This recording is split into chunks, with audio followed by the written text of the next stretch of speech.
Emma Louise once said, "An arrow can only be shot by dragging it backward." When life is dragging you back with difficulties, it means that it will launch you into something great.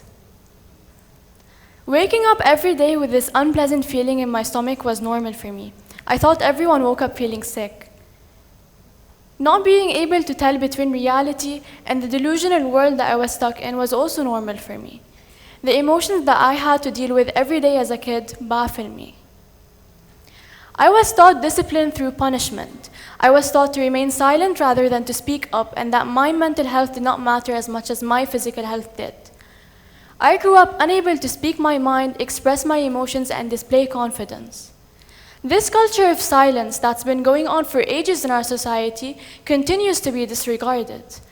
It was believed that certain topics, such as mental health, are taboo and should never be brought up, which in turn became a part of our culture.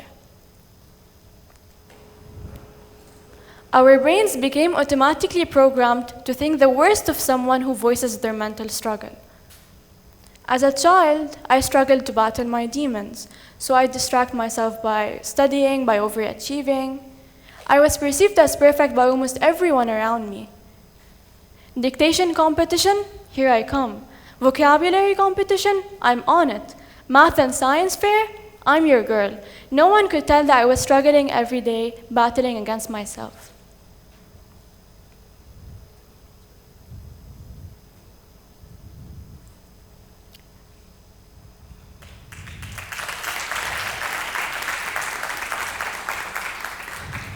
Despite my constant attempts to get better, my life was collapsing even more. A battle that already seemed hard to me was only getting harder. After COVID struck, I had to move to a public school where I couldn't make new friends or see my old ones because of quarantine. It felt as if I was imprisoned at home and my mental health worsened. So standing on the edge, I assumed that a further leap would end my misery. Recurring thoughts would occur in my mind. Was I really in control of my life? Life is so unfair. Did the hand that held the bow and the arrow control my destiny? This took me back to a tunnel of memories, where Mom often told me the story of my birth.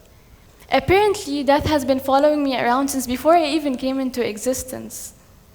Rushing into the hospital after her water broke, my mom lay on the hospital bed screaming in pain. The nurses had no choice but to act on their own as the doctor was still not there yet. Tension filled the room.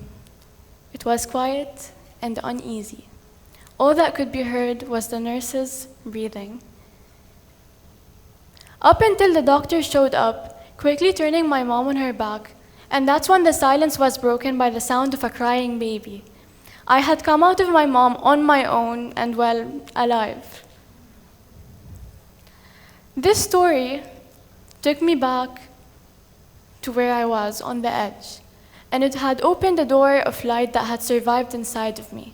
And slowly it grew larger and larger. It made me feel something I still cannot explain, but it definitely did push me back away from the edge. As a part of my recovery, therapy was the first step I took, but what mattered the most for me was the decision I made to start 2 calendars. One was academics and one was well-being. And every time I'd cross out a goal for my academic calendar, I'd reward myself by crossing out a goal for my well-being calendar, or by going shopping.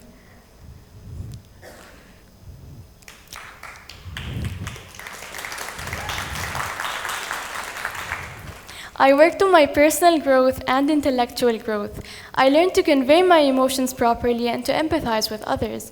And I came to realize that having emotions does not make me weak. It is perfectly human to have emotions, even if they're negative.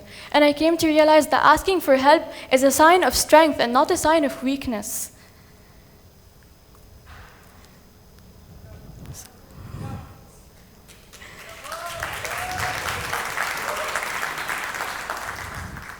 So you see, when you open your eyes and you find yourself in a dark place, you assume that you've been buried.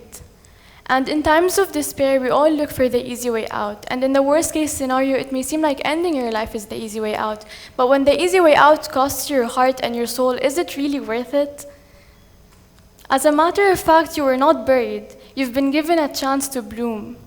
The pain you endure in life forms your soul, and even though it wasn't an easy ride for me, especially with all the baggage I was carrying on my shoulder, but I got here, and I was given a chance to sprout again. The scholarship that I was granted and the scholarship that I earned with my hard work also opened a new beginning for me. And it isn't only academically that I have gained, but also the support of so many people around me and the beginning of a new life.